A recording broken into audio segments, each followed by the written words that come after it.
You're listening to Heroes in the Moment. What's up, heroes? I'm Michael. And I'm Nathan. And today we're bringing you our weekly recap after the San Diego Comic-Con. Man, I cannot believe what I've seen. What I've heard. I cannot, man. Believe anything. I don't even know how to feel. You know, like we talked, like as soon as it happened. You called me like 10 I called you like minutes. several times, and I was like, I got to talk. I was washing the dishes, and my wife comes in. She's like, Michael's calling you. He's tried calling you like 3 times. I'm like, something big has happened. Either big. like Michael's dead, or there's a huge development in Marvel. Yep. And there was a huge development. And Michael was alive, yeah. So anyway, without further ado, RDJ is back. RDJ is Robert back. Downey Jr. is back, but not as Iron Man. Not as Iron Man. He's Victor Von Doom. Victor frickin' Von Dr. Doom, man. Doom, man. For 2 movies, right? 2, maybe 3. Maybe 3. Maybe 3. Fantastic Four. I'd assume he'd have to be introduced in Fantastic Four, but I don't know. Yeah. But he's freaking back. He's man. back. Like, man. words couldn't describe, because I saw it, like when I was on Instagram or whatever, and I saw it, refreshed it, and then I see the new Avengers title, and then I read the caption, and I had to do like a triple take. I was like, what? What and I read is it again, this? and it goes starring Robert Downey Jr. as Dr. Doom, and I'm like, hold up.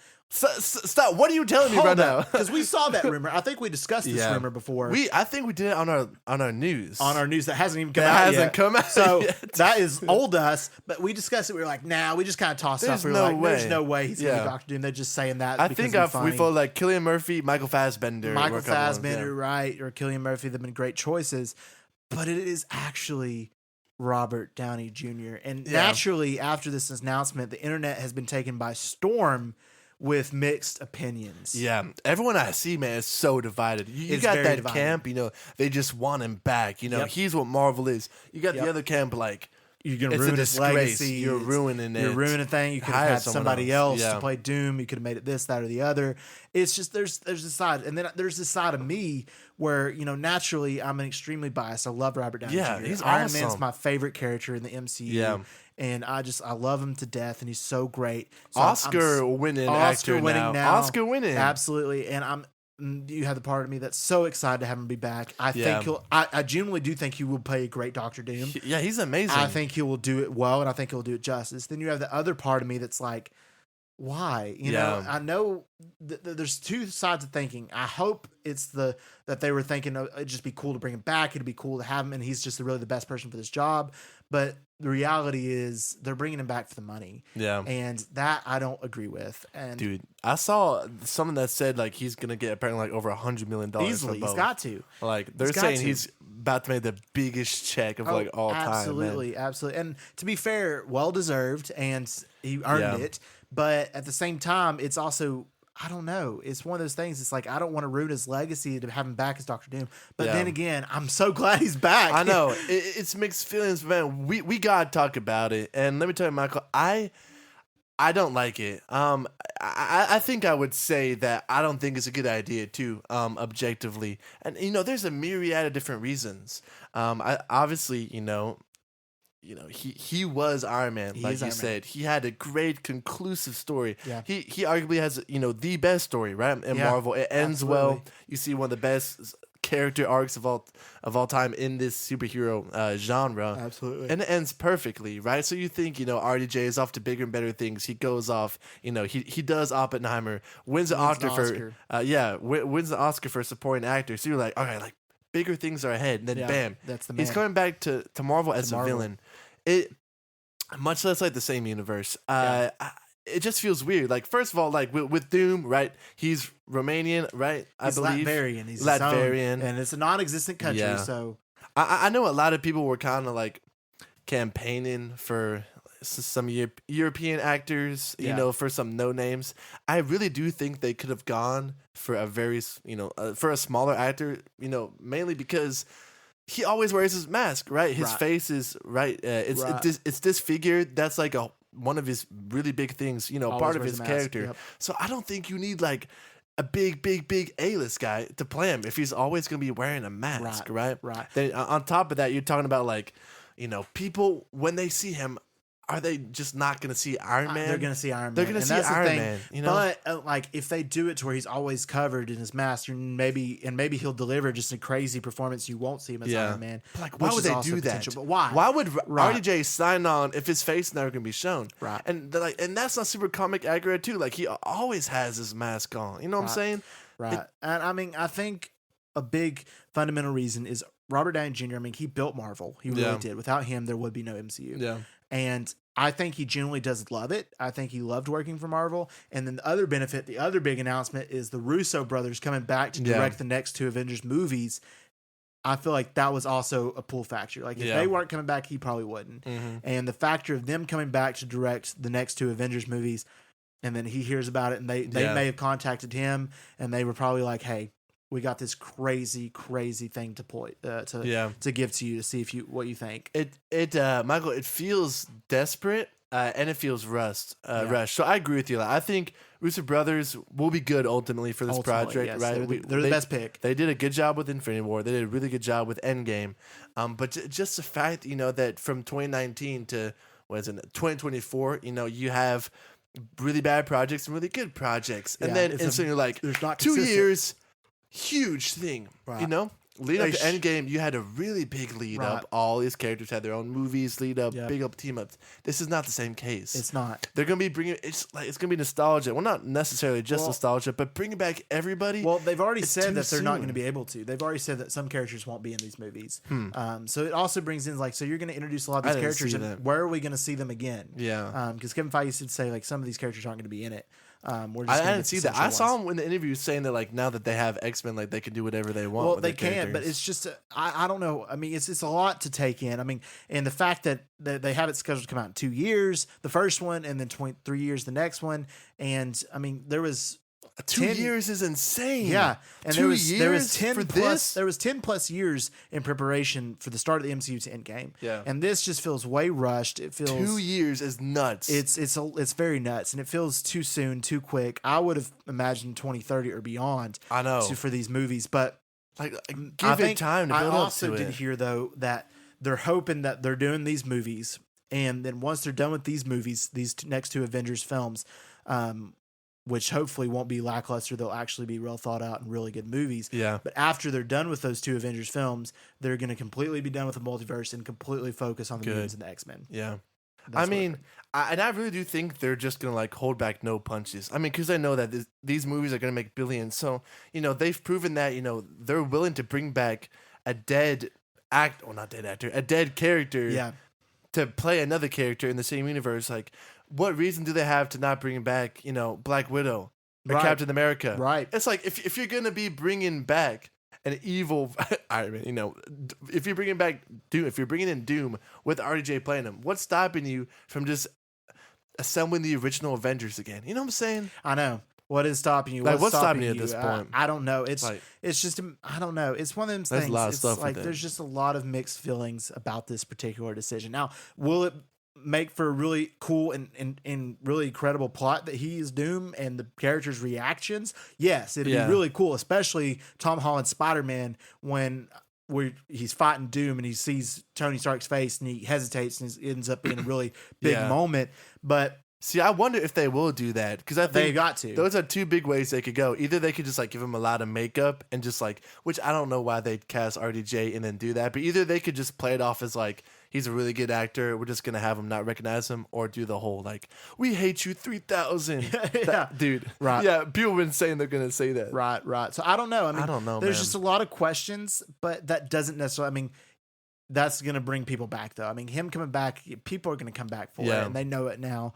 And I mean, I'm just interested in seeing maybe he'll play an incredible. I don't have any doubt he'll play a good Doom. Yeah. It's just a matter of will I see great. Iron Man? I know, the whole time instead of seeing Doom. That's what I'm saying. It's weird, man. I've never seen something like this. Unless they do it as a whole different ploy, and that he is Iron Man, but he becomes Doom in this alternate universe. He was Iron Man, but he got disfigured, he got manipulated, he got wronged or something, and he becomes Doom. See, I don't like that. Yeah. It's not lore accurate at all. You know, and that, which I've seen some people there is a saying comic that, where he's down in the dumps, and then I don't know, maybe Doom finds Iron Man's armor, or maybe vice versa. I really don't hope they go that plot. I don't know. I hope they stay true to the comics. I've seen some people on Twitter saying that with the success of Deadpool and the whole thing with like anchor beans, and saying how the timelines have them,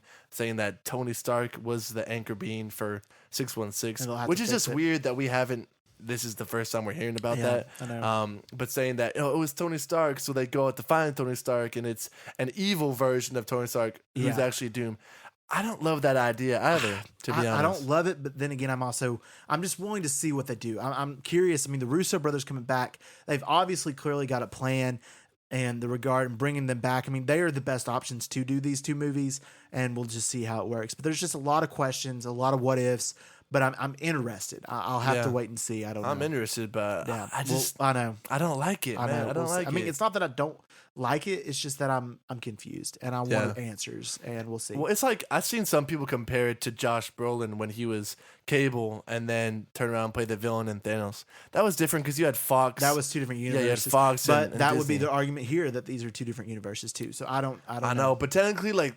They're the same though, right? I mean, like even though with all the multiverse stuff, this will still be in the sacred timeline. So yes, that's the point. Seen RDJ as two different people in the sacred timeline. It's kind of cool to think about like him as the monarch and the king of the secret wars of this battle world, and all of these bringing all these characters together, and they look at him and think Iron Man, but in reality he's Doom, making him fight. I mean, that's kind of a cool thing to think about. No, it's definitely it's cool. But we'll see. We'll see. I don't know, man. I don't know either. But anyway, let's go on to what they announced. So the next Avengers movie is titled Avengers Doomsday. It's scheduled to come out May 2026, which I love the title, I will say. From Kang Dynasty to Doomsday. Great title, so I'm okay with that. Dude, the craziest part is like Jonathan Majors beat that woman, and then all of this stuff unfolded like within like the next 6 months. Yeah. This never would have happened if this stuff didn't come out. If the Jonathan Majors stuff had never happened, none of this stuff would have. But then again, like you have to have those two sides. Like if it never did happen and he did it, would it have been good, or is this the better route? I mean, I didn't like. I didn't. We've talked about it. I didn't like the Kang storyline as it was going on. I didn't like Quantumania. I'm like, there's a bunch of ants. All right. Yeah, I don't know. So. And then the next big announcement was we already knew this was coming, but they officialized it. Avengers: Secret Wars, May 2027. As the kind of the finish off. So they're like of the a year saga. in between? There's a year in between. So part one, part two. That's way too soon. Like you think about like, this is going to be like, probably I would imagine as many characters as Infinity War and Endgame, considering probably they'll be pulling from past movies and all these characters, hopefully Hugh Jackman and Tobey Maguire, maybe Garfield. That would be cool. But putting all these people, like they probably don't have a script right now. I know. Because they just announced the directors. Yep. Like 2 years to do that? I know. And then a year after, a bigger movie? It's a lot to ask for them because in their minds, in the studio, they're thinking, oh, they're going to come back in and then they're going to recreate the Infinity War Endgame phenomenon. But in reality, I don't see that happening. It just seems like they're going for too much too fast. Yeah, they are. Like the road to Endgame wasn't always smooth, but it was built brick by brick. Really well. This feels like they're jumping 4 flights of stairs. Yep. It feels like they're doing so much. And the fact that they've released so many projects, but it feels like it's just so quick. Yeah. And they're not taking their time. It's a lot. So like you said, like 2028, 2030, that would have made a lot more sense personally. Yeah. But it also gives me hope that post Secret Wars Marvel has potential to bring back some of the more grounded elements. Fantastic Four and X-Men. That's all we need. Yeah, maybe a little bit of Avengers here and there. Give me some maybe Daredevil. Maybe some like street level heroes. And that's all we need. Yeah, but we'll see. The next big thing that Marvel announced is they changed the title for Fantastic Four. Okay. Which is now Fantastic Four First Steps. First Steps. Okay. I mean, I would have just kept it Fantastic Four. I don't know why they changed it. Maybe especially as the first one. Yeah. Right. You want to just be plain, recognizable. But maybe they just wanted to differentiate it a little bit. But anyway, we got a little glimpse of a little preview of it. It showed at Comic-Con, but it wasn't revealed to the public. But from what we've seen, it does look really good. It looks good. Set in that 60s. The 60s vibe is incredible. The vibe is cool. Pedro Pascal looks amazing. Vanessa Kirby looks amazing. All these other characters look great. So it definitely built some hype. Galactus looks incredible, I will say, which gives me hype as well. And I imagine Robert Downey Jr. will be in this movie as Doom, but he has to be. But we'll see.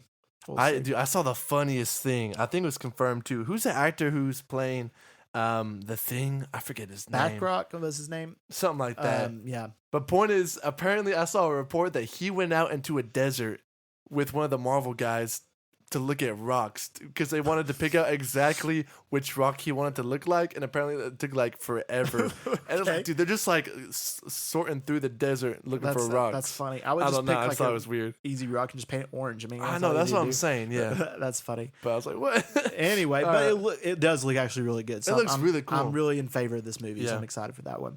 All right, now to move over to San Diego Comic-Con DC and what we got. DC did not give us a lot, which I was surprised. I figured we'd get more, but I get what they're thinking. I think what James Gunn's mind is, let me release Superman first and then we'll cook. Right. We'll show you. I'm with happening. it. I'm with it. I'm with you on that too. Yeah. Like, I think that's incredible. You've already gave us quite a bit of knowledge. Yeah. You didn't give us all of chapter 1, but you gave us a part of it. And that's smart. Wait till these projects are finalized and confirmed and then give us a new slate. Yeah. So He's not rushing it at all. He's not, which is good. Yeah. He's taken his time. Superman he took his time to make this movie and make it great. We hope Creature Commandos took his time, and then Supergirl. All of this stuff is just, you can tell like it's one movie a year instead of 4 or 3 or 4, which Marvel's taking that note this year, which is good.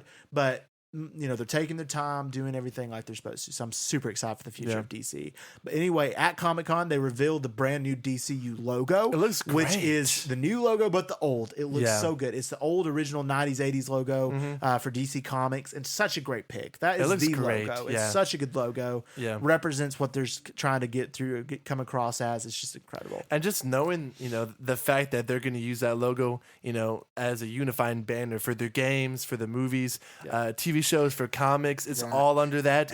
It's cool, it is so cool because like DC is organized. That's first time. That's weird. James Gunn, thank you. Peter Safran, thank you. It's weird, man. And the fact that they said that too, it's like all of these, the animation now, whatever, it's gone. This, that, the other.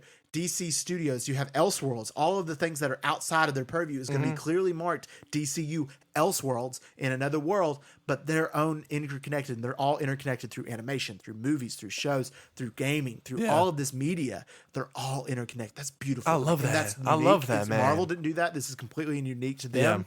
And he's just doing it so well. He's cooking. He's doing They're so cooking, well. man. And with that, the other thing that San Diego Comic-Con for DC brought us is he gave us, which rightfully so because it comes out in December, the first teaser for Creature Commandos, our first entity into the DCU, which looks fire. It looks really cool, man. It looks so good. I love the art style. Oh, it looks so good. The animation's great. And how we're doing it looks like a comic book page come to life is what it is. We've been saying for a while, like this show is gonna, it's gonna slap. Good. The fact that they have this much confidence into putting it out first for their DC studios means it has to be really good. It has to be really good. So I'm super excited. So let's get into this trailer breakdown. We'll break it down. So we get the brand new DC Studios logo, which looks great. There we go. We get Rick Flag Sr., played by Frank Grillo, and we get Amanda Waller, played by Viola Davis, both coming back to reprise their roles.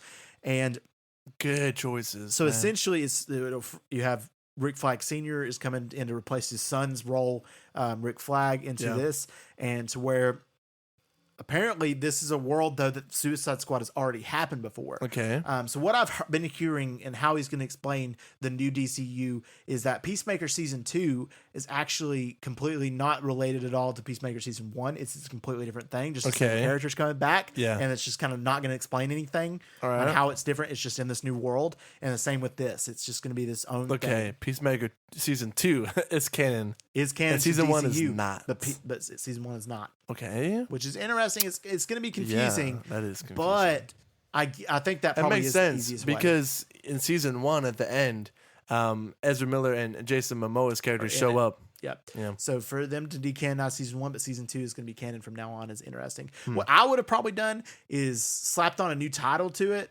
and just did it and didn't even call it Season 2, just called it New Season or something. Yeah. Like Peacemaker and Friends or something. Peacemaker and Eagly or something stupid. Yeah. But have it be a new title. That way it's new entity, but it's in this new separate. Differentiated a little bit. I see what you're saying. From what it was. But anyway, we get Amanda Waller showing Rick Flag Sr. this new unit that they're developing that's going to be called the Creature Commandos because they're all monsters. Because the government has issued that they can no longer use people; they can only use monsters for this task force now. All right. And in this, we get a plethora of characters, all played by incredible actors, as we've known. But we get some really cool stuff. The animation is really cool, and it's electrocuting these monsters, and it's showing them and that they have to use them. And Amanda Waller's just a menace. I know, dude. She's on demon time. Oh yeah, every time, all the time. And then we got characters like the Bride. That's going to be kind of a leader, one of the leaders. We got Dr. Phosphorus. We got he's GI, like the lightning guy. Yeah. We got GI Robot, which looks like a World War II robot built to destroy stuff. Nazis. We got Weasel, played by Sean Gunn, I assume again. Weasel's the goat. Let's be honest. Weasel is the goat. You're right. We got Diana Misursky. I think I'm pronouncing that right, which is like the fish lady. Yeah. And then the GI Robot wanting to kill Nazis, which is always great. Yeah, but you're right. We get all this fighting and really cool animation. Frankenstein, I forgot him, played by David Harbour. David Harbour, yeah. Which is a great pick as well. So you said Lady Bride, right, as the first character? Is she just like a female version of Frankenstein? She's the bride. Oh, the bride. Because in her flashback, it shows her getting hit by lightning or something. She's on the table. I guess so. But we'll have all of these characters, and then they gave us the cast list, which is just awesome. We got Steve Agee, we got Maria Bakalov, Anya Charlotta, Zoe Zhao, Frank Grillo, Sean Gunn, David Harbour, Alan Tudyk, I can't pronounce it. Viola Davis. It's just a stacked cast. And that was really the teaser for Creature Commandos. It was just a really brief thing showing the team, highlighting the animation, giving a little sense of what the show's going to be about. It looks really intriguing. I think this is going to be a really cool entry into the first entry into the DCU, and I'm excited to see how it plays out. And all of these characters will be in live action as well at some point as their characters. Frank Grillo is going to be great in live action. Oh, as Rick Flag Sr. Yeah, they really did him dirty in Marvel. I'm excited to see David Harbour as a Frankenstein live action too. Yeah, that'd be super cool. Yes, bro. But that's cool. Great choices for characters. This is going to be starting the DCU, kicking off on a good note, we hope. So that's just really exciting in general. Alrighty. And that finishes up the news and stuff we got at Comic-Con, which wasn't a lot. We were expecting a lot more, but honestly, I'm glad they didn't overwhelm us with content because they need to take their time, focus on the stuff before announcing. Yeah, and just that RDJ bomb was big enough. More than enough. That was more than enough. Yeah, for sure. So definitely excited to see that. All right, guys, thank y'all so much for listening to this episode. And as always, if you liked it, please let us know by giving us a download and a 5-star review wherever you listen to your podcast. We have a new feature on the episodes where you can send us a text message by following the link at the bottom of our episodes. You can submit your questions for Heroes Q&A there or shoot us a DM on Instagram. Also, if you want exclusive access to episodes, including additional movie reviews outside of our general purview and early access to all of our episodes, you can subscribe to our new membership, Heroes HQ.